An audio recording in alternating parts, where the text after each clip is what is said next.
Alright everyone, welcome back to Let's Play Penumbra Overture. This is part 2. Let's get right back into it. Oh god. Ugh. I really need to stop trying to do that. Okay, 15th of August, 1945. Command Bunker, Airstrip Zulu. Weekly report. Another unremarkable week in Greenland. Regular supply shipment received. Standard emergency drills carried out. Routine run. This is like military personnel, huh? Routine runway maintenance completed. I have ordered maintenance to be carried out twice weekly from here on in due to increased snowfall. 1 wounded. The 1 wounded figure is no cause for concern back in London. The Germans haven't extended their front line by 4,000 miles. 2 of my men were caught manufacturing cherry bombs in our workshop/armory and succeeded in blowing off a couple of fingers. Ouch. I take partial responsibility for that in knowing I allowed them access to the demolitions manual we keep in the storeroom, and I'm sure that's where they learnt the ingredients. As a precautionary measure, I have now locked up that manual in the chest in my office and will keep the key on my person at all times. Needless to say, both men have been disciplined, and the injured man has been sent home for medical care. I cannot help but think that a more suitable punishment would have been for him to stay out here, but the matter is out of my hands. This space is so disconnected sometimes. I feel as if this war could end, and we might not even hear about it out here. Supplies requisition center, dynamite for excavation purposes, 7 bayonets, not necessary in my opinion, but procedure states we should have a full complement. 1 industrial ice pick for removing the damn ice that forms on the external hatch. Yep, I know about that. 1 pair of reading glasses, category 7C, an order for myself. My glasses are in a rather poor state of repair and could do with replacing. Reconditioning of the mine continues to progress. The structure is being fortified from potential bomb damage, and excavation of previously caved-in areas is going ahead. 1 point of curiosity is some kind of archaeological find, an artifact buried in the earth and discovered by one of the work teams. Ooh, fascinating. Later this evening, after martial duty, I shall take a closer look at the artifact. It appears to be man-made and may have working parts inside. I shall remove what looks like the front cover and see if I can't discover the source of the light which constantly emanates from it. Oh, that's this bad boy. That's this bad boy. It looks man-made, really? I'm not so sure it looks man-made. I think you might be making a couple of assumptions about that. I think that was the key that we picked up. Copenhagen Post, May 17th, August 1930. So this was during, like, close to World War II? Maybe it was earlier. I don't know. Psychotropic deposits at the bottom of Death Mine. Researchers at the University of Copenhagen have suggested that mind-altering chemicals naturally sown into the rock may be the cause of high suicide rates at a Greenland mine. Mine. The university, which has recently been conducting studies into isolated communities, first became interested in the workers of the northwestern lead mine last year. It's a lead mine, you idiot. Oh well, I guess maybe this wasn't common knowledge back then. They discovered that even taking into account Greenland's naturally higher suicide rate, local figures for the last 100 years were abnormally high at 46 deaths per 100,000 populace compared to the national average of 29. On further investigation, experts diagnosed in many of the miners symptoms in common with the earlier stages of paranoid schizophrenia. This has prompted researchers to hypothesize that natural deposits of lysergic acid, a pH 4 formula recently discovered to have hallucinogenic properties, may be present in the rocks. Few locals were conducive to interview, but those who agreed to speak had their own explanation. Intuit spirits, known as the Turngate, live in the mountains. The university is awaiting the results of chemical testing. Studies continue. Interesting. Well, I mean, it is literally a lead mine, so you've got that going for you. But, yeah, interesting.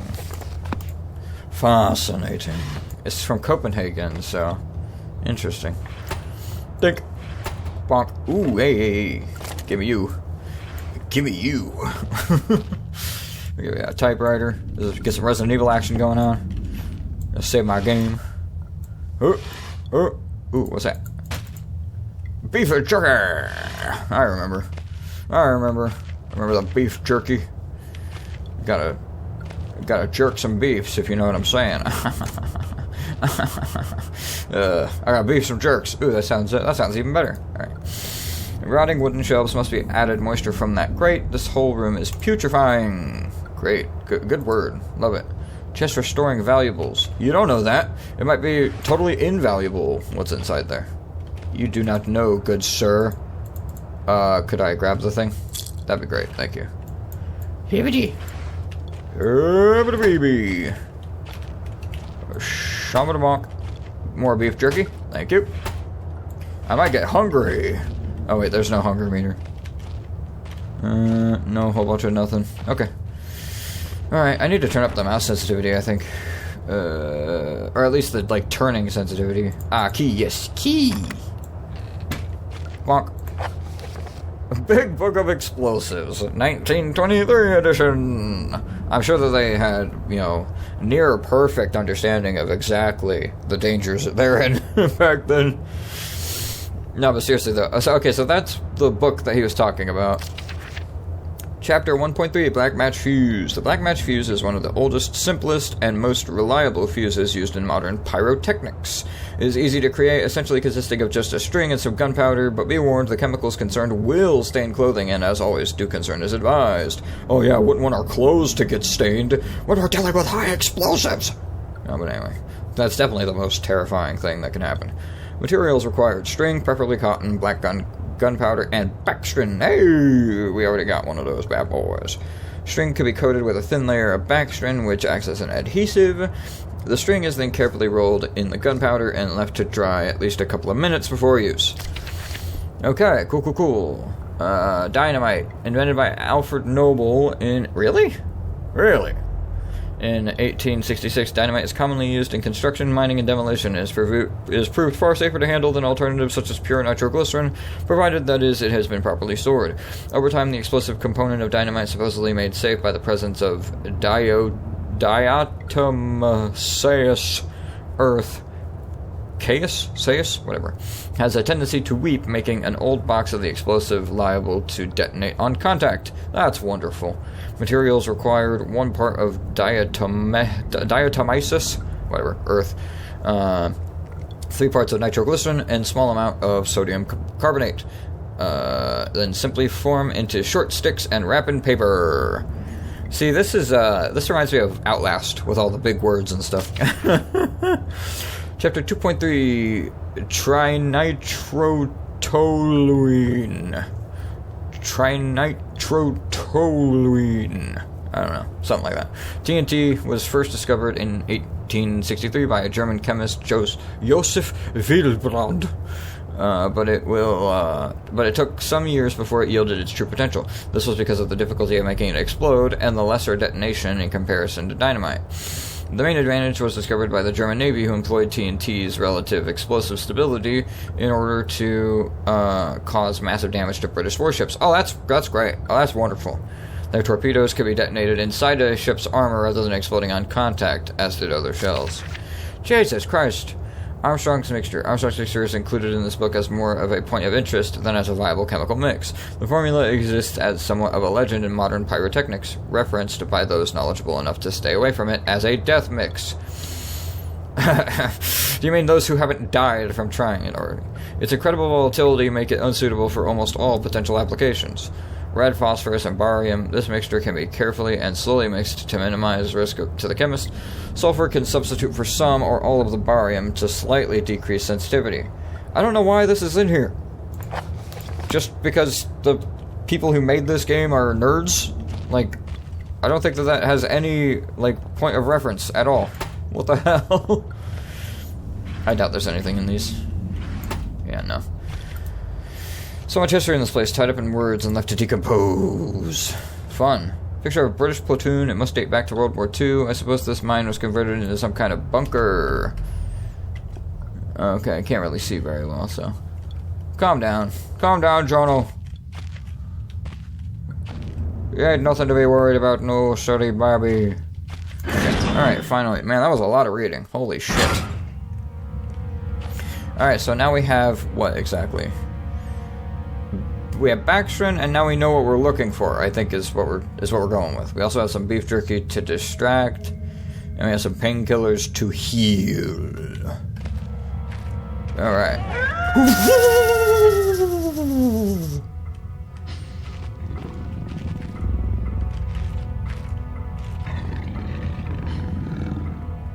Oh boy.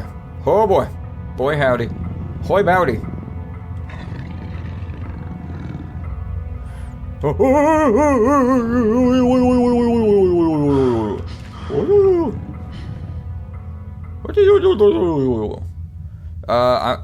Anything within my field of vision might panic me, and then I'm a goner. What kind of a wuss are you?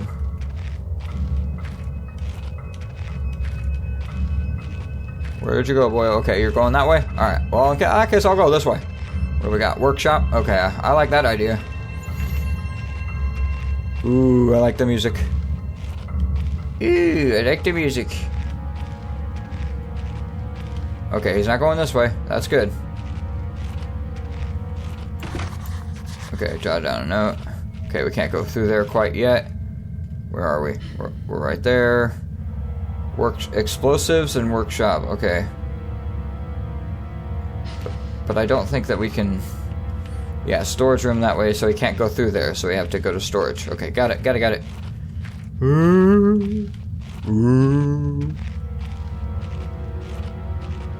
I mean, I think I could just kill him, but that would require a level of skill that I'm afraid I might lack. I don't know where he is. Storage this? Wait, where's the storage? Oh god. Oh goodness. Where's the storage? Tell me where to store the cheese for you. I think it's back there. Oh.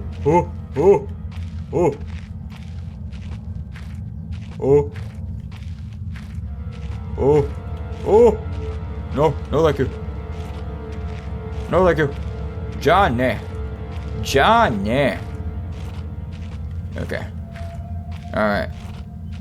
Got this. Alright, we're going for it. Fuck it. What do you got for me? Yes. Okay. Whew. Oh my goodness, Cody, Miss Molly, buddy.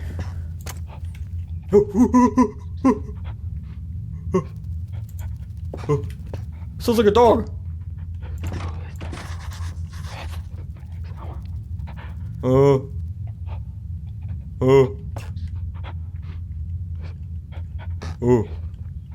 That's creepy. Why won't he open the door? Why am I not yelling at him to open the door? Reams of wiring. Great. Wonderful. Ew, what's with the scratchy? Itchy and scratchy. Ugh. Okay. What's this? Huh. Pellets? Oh, rock. Minus rocks equals going down a ladder. Steam equals death. Lovely. Okay, fire, yep. Spiders equals sad. Yeah, no kidding. Man, these guys are real smart. Okay. Oh, I get you. So that's what the hint was for that. Ah, fascinating. I think Mark just brute forced it. Get out of here. I do want to say for the record, like, once again, like, I'm amazed how good this game looks compared to what I thought it would. Oh, creepy. It's much more minimalistic in its sound design than The Dark Descent, but still. Oh, so creepy. Shut up! No. Mark, shut up! No. It was different, but the same that time. Like, I had more control, but over what? A crusade for what? Okay. So, we got this hatch here. Ew, I also love... They've done a really good job with things opening creepily. For ostensibly no purpose whatsoever.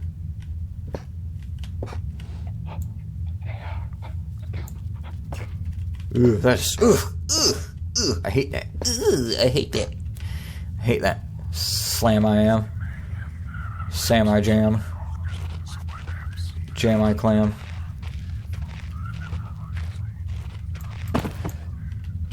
Probably was dumb to do that, but whatever.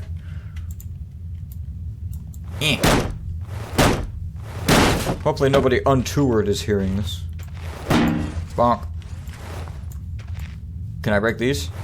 Kersplonkles. Kersplonkles. Kersplonkles. Nope, okay. No kersplonkling for me today. Alright. Ooh. Oh no, spiders in small places. I don't know if I can go through with this. I think I can hear the pitter-patter of tiny feet. Oh, barnacles. Oh, barnacles. Oh, I hear them everywhere. Oh, hey, there's a ladder. Unts Lator. Ugh. Ugh.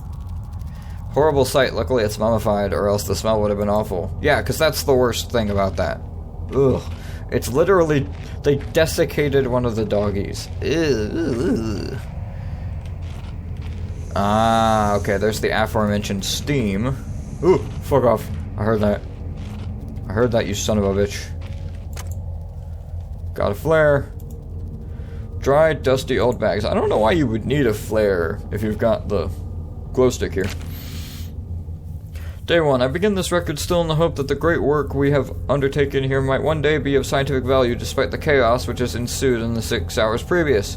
My aim is to remain secure until what help there may be arrives, and to that end I have barricaded myself into a small work- Shut up, spider! And to that end I have barricaded myself into a small workshop area in the abandoned part of the mine. I hope that the meager food rations here will keep me alive, and that those I hid from will not jeopardize that. Perhaps this mine really is cursed. It's almost precisely 30 years since the incident that brought us here, and now 30 years on, fate has struck again. Are they talking about the suicide rate? Day 3. Wait, it's day 1, day 3, okay. I forecasted that today the rescue crews would arrive, but I can only hypothesize that they would be unaware of my location and hence busy themselves evacuating the other survivors. If they have not arrived by tomorrow, I will go out in search of them. Holy shit. My first mistake was to make assumptions on the matter of rescue. My second mistake was to make assumptions on the safety of this mine. My third mistake was to act on both of those assumptions in going outside of my safe haven. Huh! My best estimate is that I left the workshop where I was secured about 2 days ago in search of aid, and I have found only danger. I approached the old living quarters, but curiously could find no sign of life whatsoever. I returned in what I thought was the direction from which I had come, but soon found myself in an unfamiliar locale. Confused but focused, I attempted to make my way home, but found myself threatened by some species of feral creature, which seems to have made this old mine its home. Although the specimen bore significant interest to me, I chose to retreat, only to find myself outmaneuvered and outnumbered by the beasts. I turned and ran, injured my ankle in the process, which I believe now is most likely a sprain rather than a fracture. For some time I cowered and fled in the dark, but a few hours ago I discovered a door leading to a smaller, disused part of the mine, the key for which I still have in my pocket. Within that area I discovered this storeroom, and I think it should keep me safe for some time. This place is a maze. My lesson learnt. I will not venture out again until I am certain the area is safe. Oh god, day 19. Rescue seems increasingly unrealistic, supplies diminishing, lots of spiders in this place. I do not like spiders. Huh! Yeah, no kidding. I caught one of the accursed 8-legged beasts nestling in my open mouth when I woke up this morning. In my surprise, I swallowed it. Ugh! It's not so much the act of swallowing which concerns me, but the genus of arachnid. It would be unlikely that a cave-dwelling spider would be venomous to any significant degree, but the possibility troubles me all the same. Yeah, that's not good. That's not good. Any known venom would have affected me by now. Day 35. Holy crap. And so today is the first minor cause for celebration I have had since the incident. By lucky coincidence, this revelation also means I've discovered a virtually inexhaustible supply of nutrition. I intend to venture into the basement beneath this storeroom in the name of science to discover more about these creatures' natural habitat. Jesus Christ! Day 50. For 4 days now I have been surviving solely off the quite considerable sustenance provided by the spiders. Jesus Christ, man. Come on. For some time I was struggling to gather enough of the crunchy little morsels. However, Lady Luck smiled on me once more when the batteries in my torch died and I made a second life-saving finding. The creature's natural habitat is the dark. With my light now diminished, I need only lie still for a few minutes and I will have attracted enough of the beasts for a rather hearty meal. What if they fucking bite you and try to kill you? And then try to eat you? Because they fucking dissected one of the dogs that you were so scared of before. You idiot. Good golly. What a maroon. Okay, yep, I get it. Yep, go. Go for it. Whoa. What's over here? More raiding! Jesus criminy. If it weren't for the size of the pieces, I would say it looks like eggshells. Yeah, no kidding. Ugh, golly. Alright, let's see how long this one is. Day 71. Jesus, criminy, Krugel Snoogle. My earlier assumptions on the benign nature of my cellmates may have been made in error. After a careful autopsy, I am concerned that there may be a small volume of natural chemicals stored in the stomach, which, if ingested regularly over a period of time, may become psychotropic, or even lethal. My only real chance is to break out of here and raid any stashes of supplies I can find. However, the evidence against such a move is insurmountable. 1. I have no light source. 2. I swore to myself I wouldn't leave until I heard human voices outside. 3. The spiders are so damn tasty! 100 days alone in this place. Good golly. From the marks I have been making on the walls and my scribbled diary entries, which in the dark may amount to an illegible scrawl, today is the 100th day of my new life. Over the past month, my edible friends have become more and more aggressive and a swelled number in size. Whether or not this is a result of my plundering their ecosystem, I am unsure. However, at this rate of growth, they will soon be too large to crawl through the gaps in the walls. For all I know, I could only be seeing the tip of the iceberg. If all fails, I am never recovered, I hope at least that my study of, and indeed involvement with, these fascinating creatures will one day be regarded as an important point in natural history. The greatest names in modern science got there more through fluke than talent, and it appears that this rule has extended itself to my discovery of this delicious new species. I only pray that the second rule deems my breakthrough too insignificant, for all great discoveries tend to consume their inventor. So funny. What a great alliterator.